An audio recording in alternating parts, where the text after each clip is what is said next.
হে WhatsApp guys, কেমন আছো সবাই? আশা করি সবাই খুব ভালো আছো। র্যান্ডম ভিডিও চ্যানেলের মুভির এক্সপ্লেনেশন সিরিজে আজকের পর্বে আমরা একটা অসাধারণ কোরিয়ান কমেডি থ্রিলার সিনেমা সম্পর্কে জানতে চলেছি, যেটা নাম হচ্ছে দ্য চেস। আর এটা এমন একটা সিনেমা যে সিনেমার এক্সপ্লেন দেখাচ্ছে তুমি অ্যাকচুয়াল সিনেমাটা দেখে অনেক বেশি মজা পাবে। নর্মালি যে কোনো সিনেমায় এক্সপ্লেন দেখাচ্ছে অবশ্যই মেন সিনেমাটা বেশি ভালো লাগবে, বাট কিছু কিছু সিনেমা থাকে না যে 2 ঘন্টা সিনেমা দেখতে গেলে সময় নষ্ট মনে হবে, এটা সেই ধরনের সিনেমা নয়। সিনেমাটা অ্যাকচুয়ালি এন্টারটেইনিং, তবে এক্সপ্লেন আমি কতখানি এন্টারটেইন করাতে পারবে এটা আমি নিশ্চিত নই। তো যাই হোক, 2017 সালে রিলিজ পাওয়া এই সিনেমাটি খুবই মজার একটা সিনেমা। এটার IMDb রেট ছিল হচ্ছে 10 6.6 এবং মাই ড্রামা রিলিজ এটার রেটিং হচ্ছে 10 8। তো বুঝতেই পারছো কাহিনীতে দম রয়েছে। আর এই সিনেমাটি নির্মাণে ব্যয় হয়েছে মাত্র 40 কোটি টাকা, বক্স অফিসে আয় করেছিল প্রায় 128 কোটি টাকার মতো। তো সিনেমা যখন শুরু হয় তখন আমাদের সিম নামের 65 বছর বয়সের একটা লোককে দেখানো হয়। আর এই হচ্ছে আমাদের এই সিনেমার মেইন চরিত্র, নায়ক। আর সে কোরিয়ার অর্ডং নামের একটা ছোট্ট শহরে থাকে। আর এই শহরে তার অনেক জমি জমা রয়েছে। মনে করো আমরা যারা গ্রামে থাকি তাদের গ্রামে কিন্তু অনেক জমি জমা থাকে, পরে যখন সেটা শহর হয়ে যায় দেখা যায় আমরা এই জমিদার। তো ওনার অনেক বড় একটা বিল্ডিং রয়েছে, তবে তার জমি জমা থাকলেও নগদ টাকা খুব কম। তো এই কারণে সে করে কি ওই বিল্ডিং এ যে ভাড়া পায় সেই ভাড়া দিয়ে চলে, আর ওই বিল্ডিং এর ছোট্ট একটা রুমে সে থাকে, আর বাকিগুলো ভাড়া দিয়ে দিয়েছে। আর সে তার পুরো জীবনের শহরে কাটিয়েছে। আর যেহেতু বাড়িওয়ালার ছেলে, না জীবনে অন্য কোনো কাজ করেছে, বড় কোনো ব্যবসায় রিস্ক নিয়েছে, না অন্য কিছু, ওই বাড়ি ভাড়া পায় খায়, এরকম একটা ব্যাপার। আর যেহেতু স্থানীয় কারণে এই শহরের সবাইকেও সে ভালো মতো চিনে, তাকেও সে অনেকে ভালো মতো চিনে। তো যাই হোক, সিম কিন্তু জীবনেও বিয়ে করেনি। আর সে যে খালি বসে বসে খায় তা কিন্তু নয়, সে একজন লক স্মিথ, মানে তালা চাবি বানায়। তালা চাবির কাজ করার আর কি, চাবি বানিয়ে দেয়। তো যাই হোক, সিমের অনেকজন ভাড়াটিয়া রয়েছে, তার মধ্যে একজনের নাম হচ্ছে চুই। আর চুইয়ের অনেক দিনের ভাড়া বাকি পড়েছে। তো সিম প্রতিদিন তার কাছে গিয়ে ভাড়া চাইতো, বাট অসুখের জন্য চুই কয়েকদিন কাজে যেতে পারছিল না। তো এই কারণে ভাড়াও দিতে পারছিল না। তবে এখানে উল্লেখ্য, এই চুইয়ের ছেলে কিন্তু আমেরিকাতে কাজ করে। আর সিমের কাছে তখন মনে হয় চুইয়ের উচিত তার ছেলের কাছ থেকে জীবন যাপনের জন্য পর্যাপ্ত টাকা নেওয়া, নয়তো ভালো মতো কাজ কাম করা। কিন্তু চুই যেটা করে, সে কাজ কাম খুব কম করে, কিন্তু ওই এলাকার যে মন্দির রয়েছে যেখানে মাগনা খাওয়ানো হয়, মনে করো মাজার টাজারে যেরকম মাগনা খাওয়ানো হয়, সেরকম একটা জায়গায় গিয়ে ফাও খেয়ে আসে। তো এই জিনিসটা সিমের অনেক রাগ হয়। আর এখানে শুধুমাত্র চুই নয়, সিমের অ্যাপার্টমেন্টে আরেকটা মেয়ে থাকে যার নাম হচ্ছে জিওনি। ওরও ভাড়া বাকি। আর এই কারণে জিওনি সবসময় সিমের কাছ থেকে পালিয়ে বাঁচে। তো বুঝতেই পারছো সিমের জীবনটা কতখানি বোরিং। তবে এতখানি বোরিংও নয়। সিম আমার মনে মনে 55 বছরের একটা মহিলাকে ভালোবাসে যার নাম হচ্ছে ইউনা। দেখতেই পাচ্ছ কোরিয়ান মেয়ে, এই জন্য বয়স অতটা বোঝা যায় না। তো ইউনা একটা স্যান্ডউইচ ক্যাফে চালায়। আবার এখানে মজার ব্যাপার হচ্ছে এই দোকানটার মালিক হচ্ছে সিম, মানে ইউনাও সিমের ভাড়াটিয়া। তবে কখনো ভাড়ার জন্য সিম ইউনার সাথে খারাপ ব্যবহার করে না। তো যাই হোক, সবকিছু ভালোই চলছিল, কিন্তু একদিন হঠাৎ করেই পুলিশ পিটার নামের একটা বুড়ো লোকের লাশ নদীর কিনারায় পায়। তো পুলিশের কাছে মনে হয় যে মদের নেশায় হয়তো মাতাল পিটার ব্রিজ থেকে পড়ে মারা গিয়েছে। তো সিম যখন ওই পিটারের লাশ দেখে তখনও পুলিশকে বলে যে এই শালারা ঘরে মরে না কেন, এরা যেখানে সেখানে মরে শহরের প্রপার্টির দাম কমিয়ে দেয়, মানে যে জমিতে মরেছে ওটাও আমাদের এই বৃদ্ধ সিমেরই জমি আর কি। মনে করে একটা জমিতে কেউ সুইসাইড করেছে বা লাশ হয়েছে, তাহলে জমির ভ্যালু কমে যায় না? বা একটা রুমে যদি কেউ সুইসাইড করে তার ভ্যালু কমে যায় না ওই রুমটার? কিন্তু এরই মধ্যে পরের দিন পুলিশ আরেকটা বৃদ্ধ লোকের লাশ পায়, আর তার নাম হচ্ছে জর্জ। আর সে তার বেসমেন্টে কয়েকদিন আগে থেকে মরে পড়েছিল। আর এই কারণে তালা ভাঙার জন্য সিমকে ডাকা হয়, কারণ সিম হচ্ছে তোমার ওই লক স্মিথ। তো লাশ দেখে পুলিশের মনে হয় যে ঘরে সে পিছলে পড়ে গিয়েছিল, আর এই কারণে জর্জের মৃত্যু হয়েছে। বাট সিম তখন ওই পুলিশ ডিলোকে বলে ভালো হয়েছে জর্জ মারা গিয়েছে, এই শালা মদ খেয়ে সবাইকে চরম বিরক্ত করতো। তো যাই হোক, সেখান থেকে সিম করে কি একটা লোকের বাড়ি চাবি বানানোর জন্য যায়। আর ওখান থেকে ফেরার সময় সে যায় হচ্ছে তার প্রেয়সী ইউনার ক্যাফেতে। আর ইউনার মতো সিম কিন্তু খুবই দয়ালু একজন মানুষ, কারণ ইউনাও প্রায় 8 মাস ধরে সিমের দোকানের ভাড়া দেয়নি, ইভেন ভাড়া বাড়ায়ওনি। আর এ কারণে সে সিমকে অনেক সম্মান করে। আর যখনই ক্যাফেতে আসে তখনই সে করে কি সিমকে স্যান্ডউইচ না খাইয়ে ছাড়েই না। আর আজকেও যখন সিম ইউনার ক্যাফেতে স্যান্ডউইচ খাচ্ছিল তখন ইউনার নজর যায় একটা বুড়ো কাপলের দিকে যারা শহরে নতুন এসেছিল। আর ওয়াইফ প্যারালাইজড হওয়ার কারণে সে হুইল চেয়ারে পড়ে গিয়েছে। তো ইউনা তখন সিমকে বলে উনি হচ্ছেন ডক্টর জং, আর সে তার ওয়াইফকে অনেক ভালোবাসে। প্যারালাইজড হওয়ার পরও সে কত খেয়াল রাখে। বাট তখন আমাদের বুড়ো সিমের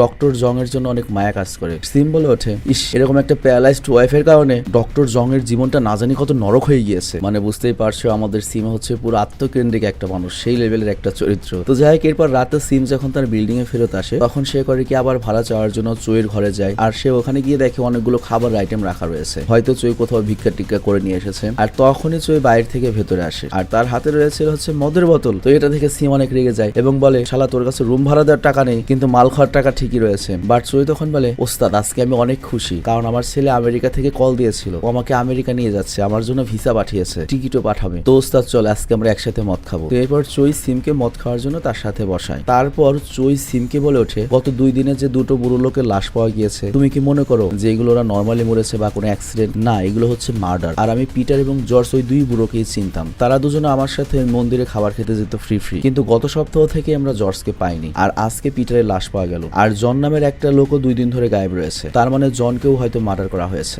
বাট সিম চোয়ের এই কথাগুলো সিরিয়াসলি নেয় না, সে মজা নেয়। কিন্তু তখন চোই বলে, তুমি কি জানো 30 বছর আগে এরকম করে 30টা মার্ডার হয়েছিল, আর সবগুলো মার্ডারই হয়েছিল যেসব বুড়ো একা একা থাকতো তাদের। আর তখন একটা মেয়েও গায়েব হয়েছিল, আর এইসব মার্ডার হয়েছিল হচ্ছে চিনন সিটির আশেপাশে। আর ওই কেসটা আমাদের কাছেই ছিল। আর তুমি তো জানো আমি একসময় পুলিশ ছিলাম, কিন্তু আমার দুঃখ আমি ওই মার্ডারকে ধরতে পারিনি, কারণ সবার কাছে মনে হচ্ছিল যেগুলো একটা অ্যাক্সিডেন্ট বা ওই বুড়োগুলো এমনিতেই মারা গিয়েছে। আর এই কারণে সরকার থেকে কেসগুলো বন্ধ করে দেওয়া হয়েছিল। তবে এবার চোয়ের কথা শুনে সিম একটু ভয় পেয়ে যায়, আর তারপর সে চোইকে বলে, তুই রোজ সকালে গিয়ে আমার রুমে গিয়ে কনফার্ম করবি যে আমি বেঁচে আছি কিনা। আমি চাই না আমার পচা লাশ পুলিশ পাক, আমাকে জানি সবাই লাশ দেখাটা এরকম হ্যান্ডসাম ভাবেই দেখে। আর এই দিকে আমরা দেখি জিওনি নামের ওই মেয়েটার উপর কেউ নজর রাখছে। জিওনি মানে হচ্ছে আমাদের নায়ক সিমের বিল্ডিং এ যে মেয়েটি ভাড়া থাকে আর কি। তো যাই হোক, ও যখন ঘরে আসে তখন আমরা জানতে পারি যে জিওনিও কিন্তু এখানে সিমকে ঠকাচ্ছে। ও করে কি একা থাকার কথা বলে ওর একটা বান্ধবীকে লুকিয়ে এখানে রাখে, যেটা সিম যায় না। তো যাই হোক, জিওনির রুমের পাশ দিয়ে যাওয়ার সময় সিম আজকে কিন্তু জিওনি আর তার বান্ধবীর কথা শুনতে পায়, যেখানে জিওনি তার বান্ধবীকে বলছিল, আমার পুরো স্যালারির টাকা তো আমার অসুস্থ মায়ের দেখভালেই খরচ হয়ে যায়, ভাড়া দেবো কই থেকে বল। তো এটা শুনে সিম ইমোশনাল হয়ে যায়, আর সে যে এসেছিল জিওনির কাছ থেকে ভাড়ার টাকা নেওয়ার জন্য সেই টাকার কথা না বলে সেখান থেকে চলে যায়। তো এখানে আমরা বুঝতে পারি সিমের মন মানসিকতা আসলে অনেক ভালো। তো এরপর অনেক রাত হয়, আর নিজের রুমে শুয়ে থাকা চোয়ের হুট করেই ঘুম ভেঙে যায়, আর সে চোখ খুলে দেখতে পায় তার দরজা খোলা। আর এরপর সে যখনই দরজা লাগাতে যায় তখনই পেছন থেকে কেউ একজন অচেনা লোক এসে তার গলায় দড়ি পেঁচিয়ে ধরে। আর পরের দিন চোয়ের দরজা খোলা দেখে সিম করে কি ভেতরে আসে, আর ভেতরে এসে দেখতে পায় যে চোই ফাঁসিতে ঝুলে রয়েছে। তো এটা দেখে সিম পুরোপুরি শকড হয়ে যায়। আর তারপর এখানে আসে পুলিশ, আর চোয়ের একটা পাগলা বন্ধু আসে, সে সিমের উপর সকল দোষ চাপিয়ে দেয় যে সিমি হয়তো চোইকে ভাড়ার জন্য রেগুলারলি মানসিক টর্চার করতো, আর এই কারণেও আত্মহত্যা করেছে। আর তখন পুলিশ অফিসার ডিলেও করে কি সিমকে সন্দেহ দৃষ্টিতে দেখতে থাকে, আর এই কথাই শহরে খুব দ্রুত ছড়িয়ে পড়ে। তো এর ফলে যেটা হয়, পুরো শহরে সিমের মনে করো যে দুর্নাম হয়ে যায় যে সিম একজনকে ভাড়ার তাগাদা দিতে দিতে মেরে ফেলেছে। ইভেন সিম যে রেস্টুরেন্ট থেকে রেগুলার খাবার খেত, সে রেস্টুরেন্টের মালিকও বলে দেয় যে তোমাকে আর খাবার দেবো না। তো যাই হোক, পরের দিন জিওনে করে কি সিমকে বলে যে আমি আপনার রুম ছেড়ে চলে যাচ্ছি, তো প্লিজ আপনার রুম নেওয়ার সময় আমি যে অ্যাডভান্সটা করেছিলাম সেখান থেকে আমার ভাড়ার টাকাটা কেটে দিয়ে বাকি টাকা প্লিজ আমাকে দিয়ে দেবেন। তো সিমের কাছে তখন মনে হয় যে জিওনিও হয়তো আমাকে খুনি মনে করে আমার বিল্ডিং এ থাকতে যাচ্ছে না। তো এই কথাও জিজ্ঞাসা করে, কিন্তু জিওনি বলে বিষয়টা এরকম না, আমি এই শহর থেকে খুব বেশি টাকা কামাই করতে পারবো না, আর এই কারণে আমি বড় একটা শহরে যাচ্ছি। আর চোয়ের মৃত্যুর ব্যাপারে আমার একবারও মাথায় আসেনি যে আপনার জন্য চোই সুইসাইড করতে পারে, কারণ আমি এখানে ছিলাম, আমি জানি যে আপনি ভাড়ার জন্য ভাড়াটের উপর কখনোই টর্চার করেন না, বরং আপনি চাইলে কবেই তো আমাদেরকে রুম থেকে বের করে দিতে পারতেন। উপরন্তু আমি তো আপনাকে সবচেয়ে বেশি দয়ালু মনে করি, যে যাই বলুক আপনি আমার চোখে সবসময় সম্মান এবং দয়ালু হয়ে থাকবেন। তো এইরকম পাম্পট্টির কথা শুনে, পাম্পট্টি না সত্যি কথাই বলছে, এইসব কথা শুনে সিম অনেক ইমোশনাল হয়ে যায়। আর সিমের ক্যারেক্টারটা দেখেও বুঝতে পারছো পুরো আমার মতো পাগলা টাইপ একটা লোক। তো যাই হোক, এরপর সে করে কিছু চোয়ের রুমে যায়, বাট তখনই সিমের উপর একটা লোক হামলা করে। তো সিম বুঝতে পারে না ওর অ্যাপার্টমেন্টে এসে কে ওর উপর দাদাগারি করছে। তো যাই হোক, এই লোকটার নাম হচ্ছে রায়ান। তো রায়ান তখন সিমকে বলে, তুই চোয়ের ঘরে কি করছিস, চুরি করতে এসেছিস, তুই চোর। তো সিম তখন বলে, আমি এই বাড়ির মালিক, আর চোই তো মারা গিয়েছে। এই কথা শুনে রায়ান পুরো শকড হয়ে যায়। আর এরপর জানা যায় যে রায়ান আর চোই একসাথে পুলিশে কাজ করতো, মানে তারা দুজনেই গোয়েন্দা ছিল। তো যাই হোক, এরপর রায়ান করে কি পুরো ঘর খোঁজে, এবং ওখানে খোঁজার পরে সে চোয়ের পাসপোর্ট এবং আমেরিকা যাওয়ার টিকিট পায়। আর এটা দেখে রায়ান সিমকে বলে, অসম্ভব, চোই কোনোভাবেই সুইসাইড করতে পারে না, কারণ ও তো আমেরিকা তোর ছেলের কাছে যাওয়ার প্রস্তুতি নিচ্ছিল। তো সিমও তখন এই কথাটাই বলে যে আগের রাতে ওর সাথে বসে যখন আমি মাল খেয়েছি ওই কথাটাই বলেছিল। আর এই দিকে আমরা দেখি জিওনি যখন রাতে ঘরে ফিরছিল তখন একটা অচেনা লোক আসে তার পিছু নিতে থাকে। আর জিওনি যখন ঘরে আসে সে দেখতে পায় তার রুমের যে পার্টনারটা ছিল ইয়ং, ওই মেয়েটাকে কেউ খুন করে দিয়েছে। আর এরপর সে যখন পুলিশকে কল করার জন্য ঘুরে তখনই কিলার ওকে ধরে ফেলে। আর হাতাহাতির কারণে ঠিক নিচের ফ্ল্যাটে থাকা সিমের সিলিংটা নড়তে থাকে। তো সিম বুঝতে পারে না এত রাতে জিওনি কি করছে, তবে সে এটাকে ইগনোর করে, মানে হয়তো সিম এখানে ভেবে নিয়েছে জিওনির হয়তো বয়ফ্রেন্ড এসেছে রুমের উপর। তো যাই হোক, পরের দিন আমরা দেখি সিম ইউনার ক্যাফেতে যায় যেখানে রায়ান বসেছিল। আর রায়ান করে কি সিমের সাথে বন্ধুত্ব করার অনেক চেষ্টা করে, বাট সিম বন্ধুত্ব বানাতে চায় না। আর তারপর রায়ান সিমকে বলে, দেখো চোইকে নিয়ে পর্যন্ত 3টা খুন হয়েছে, আর 3টা খুনই হয়েছে একলা থাকা বুড়ো লোকদের। আমার কাছে মনে হচ্ছে 30 বছর আগের সেই সিরিয়াল কিলার আবার ফিরে এসেছে, আবার অ্যাক্টিভ হয়েছে, কিন্তু শহরটা ভিন্ন। আর হয়তো চোইয়ের বিরুদ্ধে কোনো প্রমাণ পেয়েছিল, এর জন্য চোইকেও ফার্স্ট টার্গেট করেছে। আর এখন রায়ান সিমকে বলে, দেখে নিও এরপরে কোনো একটা ইয়ং মেয়ে গায়েব হবে, ঠিক যেমনটা 30 বছর আগে ওই সিরিয়াল কিলার করেছিল, আর সেই মেয়েটির চুল হবে লম্বা এবং কালো। তো এই কথা শুনে সিমের জিওনির কথা মাথায় আসে এবং আগের রাতের ঘটনা মনে করে যে আগের রাতে ওর ঘর থেকেই তো শব্দ এসেছে। এরপরও দৌড়ে যায় হচ্ছে জিওনির রুমের কাছে। আর ওখানে এসে সে দেখতে পায় একটা ছেলে জোর করে জিওনির রুমের দরজা খোলার চেষ্টা করছে, কিন্তু সিমকে দেখে সে পালায়, বাট সিম ওর পিছু নেয়। আর ছেলেটা তখন তার সাথীদেরকে ডাকে এবং সবাই করে সিমকে মারতে থাকে, বাট রায়ান এসে তখন সিমকে বাঁচায় এবং উল্টো ওদেরকে ধরে। আর তারপর ওদেরকে পিটিয়ে ছেলেটার কাছ থেকে রায়ান জানতে পারে যে জিওনি মূলত ওর গার্লফ্রেন্ড। আর সকাল থেকে কোনো কলের জবাব দিচ্ছিল না, এর জন্য ফ্ল্যাটে খোঁজ নিতে যাচ্ছিল যে ও কই রয়েছে, বাট ফ্ল্যাটের দরজা বন্ধ ছিল বাইরে বাইরে থেকে বা তালা দেওয়া ছিল। তো এই কথা শুনে রায়ান আর সিম দুইজনেই জিওনির রুমে যায় এবং সেখানে তারা জিওনির রুম পার্টনার ইয়ং এর কাটা মাথা ফ্রিজের মধ্যে পায়। এটা দেখে সিমের পায়ের নিচ থেকে মাটি সরে যায় আর জিওনির তো কোনো খবরই নেই। তো সিম যখন পুলিশকে কল দিতে যাবে তখনই রায়ান ওকে থামায় এবং সে সিমকে বলে, দেখো জিওনির লাশ যেহেতু আমরা এই রুমে কোথাও পাইনি, তার মানে হচ্ছে কিলার ওকে সাথে করে নিয়ে গিয়েছে। আর আমরা যদি এখন পুলিশকে এখানে ইনভলভ করি তাহলে হয়তো কিলার ভয় পেয়ে জিওনিকে মেরে ফেলবে। তো রায়ান তখন সিমকে বলে, তুমি যদি আমার সাথে থাকো আমরা একসাথে মিলে জিওনিকে খুঁজে বের করবো এবং এই সিরিয়াল কিলারকেও খুঁজে বের করবো। আর জিওনি অবশ্যই শহরের কোথাও রয়েছে, আর এই শহরটা যেহেতু খুব বেশি বড় নয় আর তাছাড়া এই পুরো শহরের অলিগলি তুমি চিনো, সবাইকেই তুমি চেনো, তুমি খুব সহজে ওকে বের করতে পারবে। তো সিম রাজি হয়ে যায় আর এরপর রায়ান করে সিমকে 30 বছরের আগের সেই কেস সম্পর্কে বলতে শুরু করে। তো এখানে রায়ান বলে ওই সিরিয়াল কিলার অনেক বেশি বুদ্ধিমান আর 30 বছর আগে সে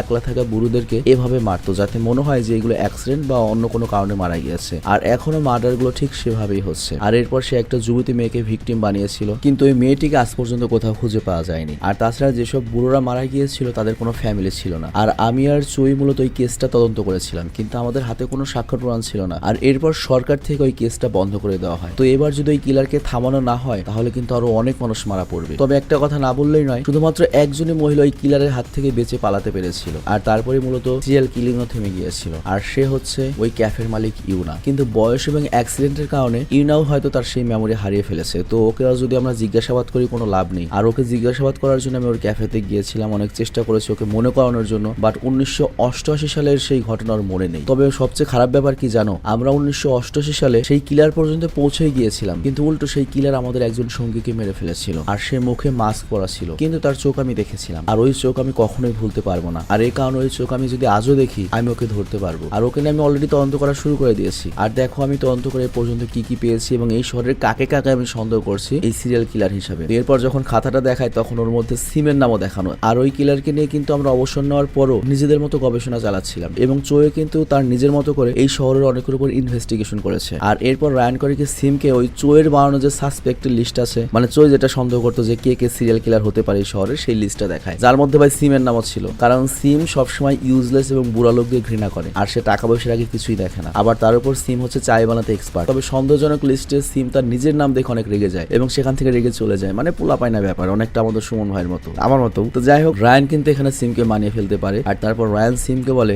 মরার কিছুদিন আগেই চই বেশ কয়েকবার আরিংডং স্টেশনে যেত, হয়তো সেখানেও কিছু সন্দেহ করেছিল। আর এরপর আমরা দেখি তখনই সেখানে ডক্টর জং আর তার ওয়াইফ আসে আর তাকে দেখে রায়ানের একটু সন্দেহ হয়, কারণ সে মাত্র 3 দিন আগে এসেছে আর সে আসার পরে এই শহরে খুন শুরু হয়ে গিয়েছে। তবে এখানে জানা যায় জং ভলেন্টিয়ার হিসেবে একটা মেডিকেল ক্যাম্পের জন্য কাজ করে, সে আগে ডক্টর ছিল। তো এরপর রায়ান সোজা গিয়ে জং এর সামনে বসে পড়ে এবং তাকে সন্দেহের নজরে দেখতে শুরু করে। আর জং তখন বলে তোমার মাথায় কি কোনো সমস্যা রয়েছে? রায়ান তখন বলে আমি যে কোনো কিলারকে তার চোখ দেখে চিনে যাই। কিন্তু এই কথা শুনে হুইল চেয়ারে বসে থাকা ডাক্তারের ওয়াইফ অনেক ভয় পেয়ে যায়। আর এদিকে সিম করে কি তার শহরের যে এজেন্ট রয়েছে তার কাছ থেকে জানতে পারে যে এই ডক্টর নাকি রিসেন্টলি তার ঘরটা অনেক অদ্ভুতভাবে ডেকোরেট করেছে এবং সেখানে একটা গোপন রুমও রয়েছে আর ওখানে অনেক দামি লক লাগানো। তো এই কথা শোনার পর রায়ান সিমকে বলে আমি পুরোপুরি শিওর এই ডাক্তার জংই হয়তো 30 বছর আগের সিরিয়াল কিলার। আর অন্যদিকে আমরা দেখি পুলিশ স্টেশনে ডিলো কিন্তু সন্দেহ করছে আমাদের সিমকে, এই হাবাগোবা আমাদের এই সিধা সাদা বুড়ো সিমকেই। আর তখনই আমরা একটা অচেনা জায়গায় সেই কিলারকে দেখতে পাই আর সেখানে সে জিওনিকে একটা বেডের মধ্যে বেঁধে রেখেছে এবং তাকে স্যালাইনের মাধ্যমে কোন একটা ওষুধ দিচ্ছিল। মানে কিলারের মাথায় যে কি ঘুরছে এটা বোঝার কোনো সিস্টেমই নেই। তবে রায়ান যে ওই ডক্টর জংকে সন্দেহের দৃষ্টিতে দেখেছে এটা কিন্তু সিমের পছন্দ হয়নি। তার কাছে উল্টো মনে হয় ডক্টর অনেক দয়ালু লোক, সে তার প্যারালাইজড স্ত্রীকে এতদিন দেখভাল করছে। কিন্তু রায়ান বলে এরকম লোকে তো সিরিয়াল কিলার হয়, যারা ঠান্ডা মাথার তারাই সিরিয়াল কিলার হয়, আমাদের মতো যারা বক বক করে কথায় কথায় রেগে যায় তারা কিলার হতে পারে না। তো যাই হোক, এরপর তারা দুজন করে কি ডক্টরের ঘরের উপর নজর রাখতে শুরু করে। আর এরপর যখনই ডক্টর জং ঘরের বাইরে যায় তখনই রায়ান করে কি তার পিছু নিতে থাকে আর সে সিমকে পাঠায় ডক্টরের ঘরে তল্লাশি করতে। তো সিম যেহেতু তালা খোলার এক্সপার্ট, সে করে কি তার গুণ কাজে লাগিয়ে মেন ঘরে ঢুকে পড়ে। আর ঘরে গিয়ে সিম ডক্টর জং এর ওয়াইফকে দেখতে পায় যে হুইল চেয়ারে ছিল। আর ডক্টর জং এর ওয়াইফ সিমকে কিছু বলার চেষ্টা করে, বাট সিম এটা বুঝতে পারে না। মানে ডক্টর জং এর ওয়াইফ শুধুমাত্র প্যারালাইজড নয়, সে কথা বলতে পারে না। তো যাই হোক, তল্লাশি করার সময় সিম একটা আউট হাউস দেখতে পায়, মানে মেন ঘরের বাইরে একটা ঘর দেখতে পায় যেখানে অনেক দামি তালা লাগানো। আর তখন সিমের কাছে মনে হয় নিশ্চয়ই ঘরের পেছনে কোনো রহস্য রয়েছে। তো সে ওই তালা ভাঙার চেষ্টা করে। আবার এদিকে রায়ানও জং এর পিছু নিয়েছে, কিন্তু মার্কেটে হুট করে জং গায়েব হয়ে যায়। আর এদিকে সিম করে কি সেই আউট হাউসের তলা খুলতে না পেরে ভেঙে ফেলে, বাট তখনই সেখানে জং চলে আসে আর সে সিমকে চোর মনে করে। কিন্তু সিম তখন তাকে বলে আমি জাস্ট রুম নম্বর 205 এর মেয়েটিকে খুঁজছি। তো এখানে একটা বিষয় উল্লেখ, সিম কিন্তু জিওনিকে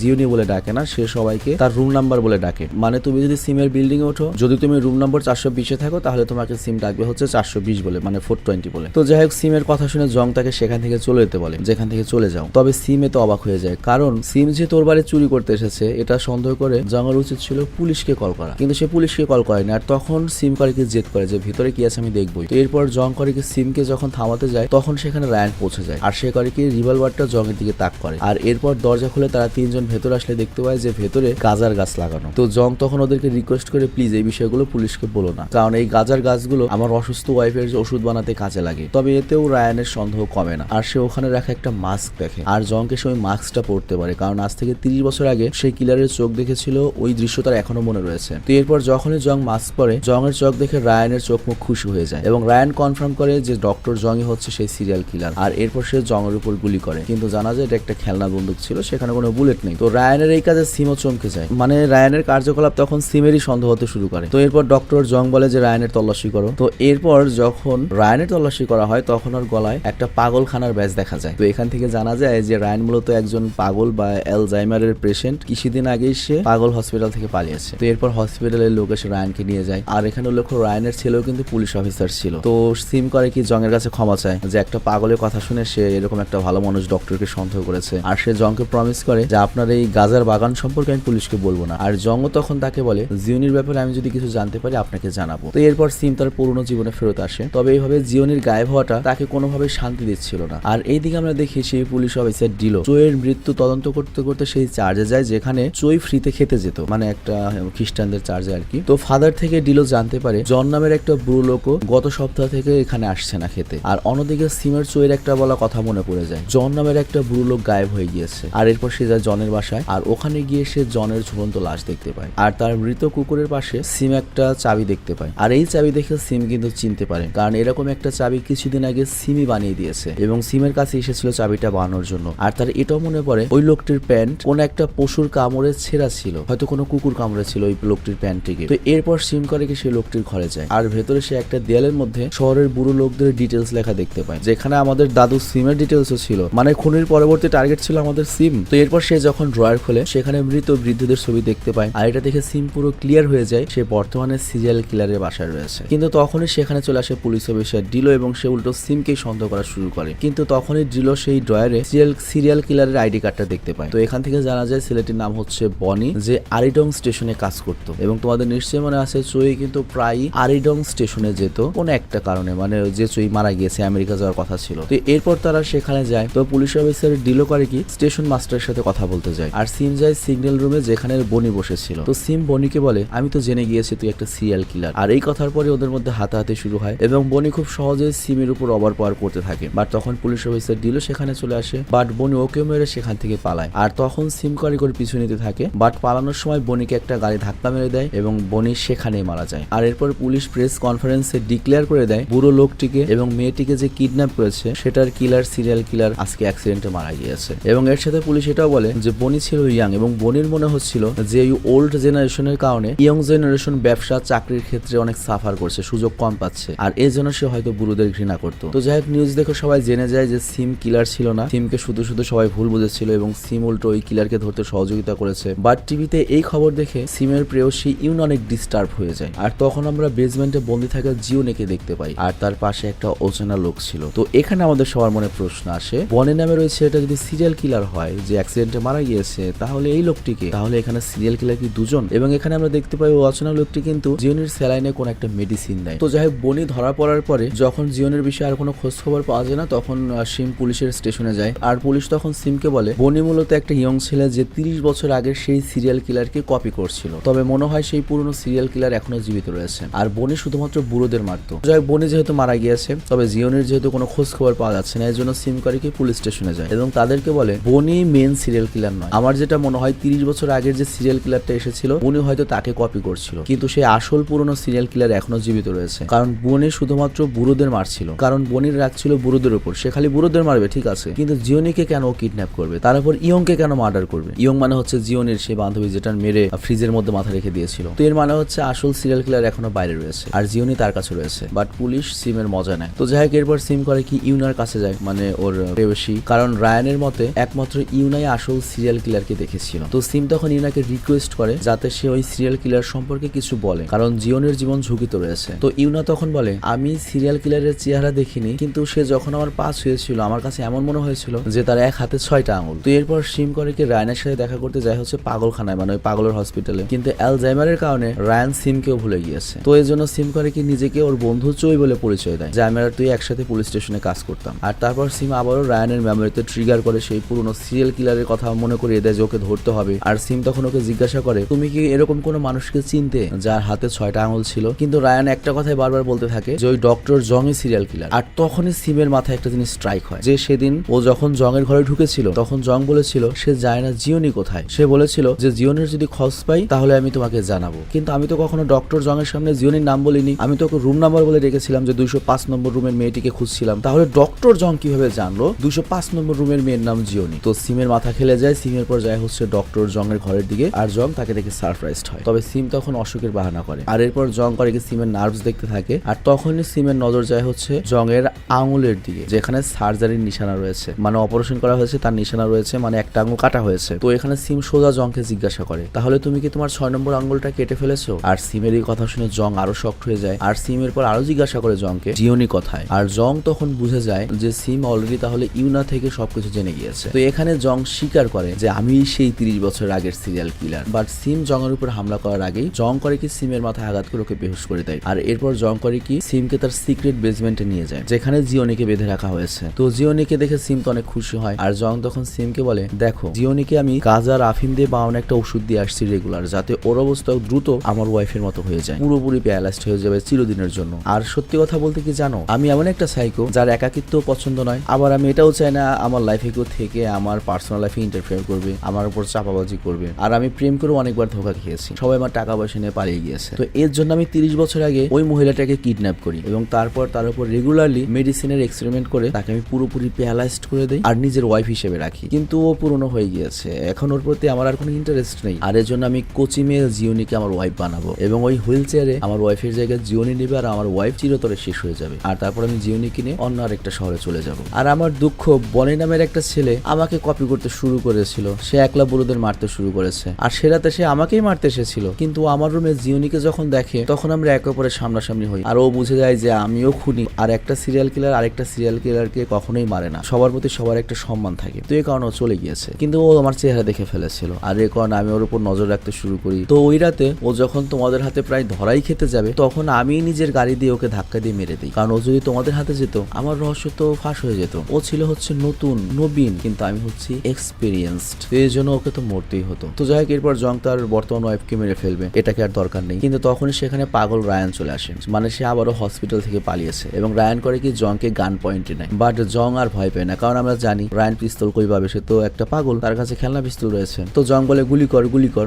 বাট রায়ান যখন গুলি করে আমরা দেখি এটা থেকে আসল বুলেট বের হয়, মানে রায়ান এই পিস্তলটা তার যে ছেলে রয়েছে পুলিশ অফিসার তার কাছ থেকে চুরি করে নিয়ে এসেছে। তো এখানে আমরা পুরো ক্লিয়ার হয়ে যায় রায়ান পাগল হলেও কিন্তু সঠিক ছিল, সে শুরু থেকেই জংকে সন্দেহ করতো যে ওই সিরিয়াল কিলার। বাট তখনই জং করে কি রায়ানের উপর অ্যাসিড ছুঁড়ে মারে এবং বন্দুক নিচে ফেলে দেয়। দুজনের মধ্যে হাতাহাতি শুরু হয় আর সিম এই সুযোগে জিওনিকে নিয়ে ওখান থেকে পালাতে শুরু করে। আর এখানে তখন আরেকটা রহস্য খোলে, মানে আমরা এই পাগল রায়ানের মেমোরিতে দেখতে পাই 30 বছর আগের রাতে রায়ান ইচ্ছা করলে তার সাথীকে বাঁচাতে পারতো, কিন্তু সেই সিরিয়াল কিলারকে দেখে ভয়ে গাড়ি থেকে বের হয়নি, কারণ তখন ওর মাত্র চাকরি নিয়েছে। তো ওই ঘটনাটা ওর মাথায় পুরোপুরি গেঁথে যায়। ও ভাবতে থাকে যে আমি ইচ্ছা করলে ধরতে পারতাম, ইচ্ছা করলে ধরতে পারতাম। মানে এই ট্রমা থেকে ও অ্যালজাইমারে আক্রান্ত হবে, একসময় পাগল হয়ে যায় এবং এখন আবার ও মনে করে আবল তাবল হয়ে গিয়েছে। আর এই সুযোগ বুঝে জং করে কি রায়ানের পায়ের উপর গুলি করে ওকে আহত করে দেয়। আর তারপর সে করে কি তার প্যারালাইজড ওয়াইফকে মেরে ফেলে। আর এরপর সে সীমার জিওনিকে খুঁজতে বাইরে বেরিয়ে আসে আর ওদেরকে খুঁজতে খুঁজতে একটা জাঙ্ক ইয়ার্ডে আসে, যেখানে জং আর সিং এর মধ্যে হাতাহাতি শুরু হয়। আর এরপর জং যখন বন্দুক দিয়ে সিমকে মারতেই যাবে তখনই পেছন থেকে রায়ানের শোকে বাঁচায়। আর তারপর রায়ান আর সিম দুইজনে মিলে জংকে একবারে কেলিয়ে দেয়। তো যাই হোক, এরপর রায়ান যখন জংকে চিরতরে মারতেই যাবে তখন সিমাকে এসে থামায় আর রায়ানকে সে বলে এটা একটা সাইকো কিলার ছিল, ওকে মেরে নিজের হাত নোংরা করো না। তবে রায়ান এখানে বলে আমি এখন শান্তিতে মরতে পারবো, এই শয়তানের জন্য আমার 30টা জীবন মানসিক যন্ত্রণায় কেটেছে। তো যাই হোক, জিওনির প্রাণ বেঁচে গিয়েছে এবং এই সিরিয়াল কিলারের খবর টিভিতে চলে আসে এবং সর্বশেষ শান্তির নিঃশ্বাস ফেলে। রায়ানেরও পুরোপুরি সুস্থ হয়ে গিয়েছে, এখন আরো ডিপ্রেশন নেই। আর সে যায় চোয়ের কবরে এবং তার বন্ধুকে বলে ফাইনালি পেরেছে বন্ধু সেই সিরিয়াল কিলারকে ধরতে, এবং তারপর শ্রদ্ধাঞ্জলি জানায়। আর এদিকে আমরা দেখি হসপিটালে জিওনি আহত সিমের দেখভাল করে আর ওই অবস্থায় সিম জিওনিকে জিজ্ঞাসা করে জিওনি সবই ঠিক আছে, তাহলে তোমার পরের মাসের ভাড়াটা কবে দেবে? আবার ইউনাও করে কি সিমের খোঁজ খবর করতে আসে, তবে সিম তাকে ভাড়ার কথা বলে না এবং বোঝা যায় যে তারা দুজন দুজনকে ভালোবেসে ফেলেছে। আর এখন সিম তো মনে করো বড় মাপের সেলিব্রিটি, 30 বছর আগে ব্যাংকের একটা সিরিয়াল কিলারকে ধরেছে, যেটাকে গোয়েন্দা ধরতে পারেনি, পুলিশ ধরতে পারেনি, কোনো বাহিনী ধরতে পারেনি, সিম ধরে দিয়েছে। তো যাই হোক, এখানেই ওই অসাধারণ সিনেমাটা শেষ হয়ে যায়। তো যাই হোক, তোমরা জানাবে কমেন্টে কেমন লেগেছে সিনেমাটি। আমি আজকের মতো বিদায় নিচ্ছি। ভালো থেকো, সুস্থ থেকো, টেক কেয়ার, আল্লাহ হাফেজ।